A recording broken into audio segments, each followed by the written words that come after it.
কিছু সৌন্দর্য আছে যেগুলো মানুষকে আনন্দ দেয় না, চুপ করিয়ে দেয়।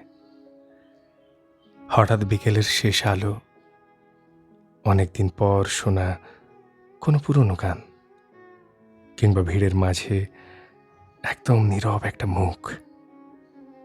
এসবের দিকে তাকালে কেন জানি মনে হয় পৃথিবীতে খুব সুন্দর কিছু জিনিস আছে, আর সেই সুন্দর জিনিসগুলোর ভেতরেই সবচেয়ে বেশি মন খারাপ লুকিয়ে থাকে।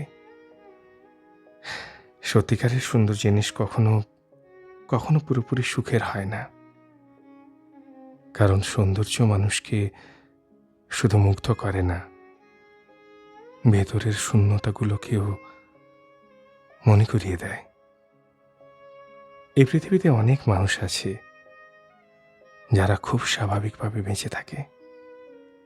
তারা মানুষের সঙ্গে মিশে যায়, ব্যস্ততার সঙ্গে মিশে যায়, রঙিন পৃথিবীর সঙ্গে নিজেকে মানিয়ে নেয়। কিন্তু কিছু মানুষ আছে যারা এটা পারে না। তারা সবকিছু খুব গভীরভাবে অনুভব করে, এত গভীরভাবে যে কারো সামান্য একটা কথাও তাদের দীর্ঘ সময় চুপ করিয়ে রাখে। তারা হয়তো হঠাৎ রাত জেগে থাকে কোনো কারণ ছাড়া, হয়তো কারো হাসির ভেতরেও কষ্ট খুঁজে পায়, হয়তো খুব আনন্দের মুহূর্তেও তাদের মনে হয় কোথাও একটা কিছু নেই। এই কিছু একটা নেই অনুভূতিটা খুব অদ্ভুত। এটার কোনো ভাষা নেই, কোনো নির্দিষ্ট কারণও নেই।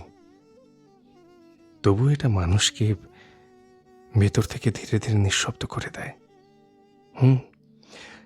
তারপরও মানুষ বেঁচে থাকে, নিজের ভেতরের বিষণ্ণতাকে লুকিয়ে রেখে স্বাভাবিক হওয়ার অভিনয় করে, মানুষের সঙ্গে হাসে, কথা বলে, গল্প করে। অথচ দিনের শেষে যখন যখন সবকিছু থেমে যায়, তখন সে আবার নিজের কাছে ফিরে আসে। সেই পুরনো শূন্যতা, পুরনো ভাবনা, পুরনো মন খারাপের কাছে।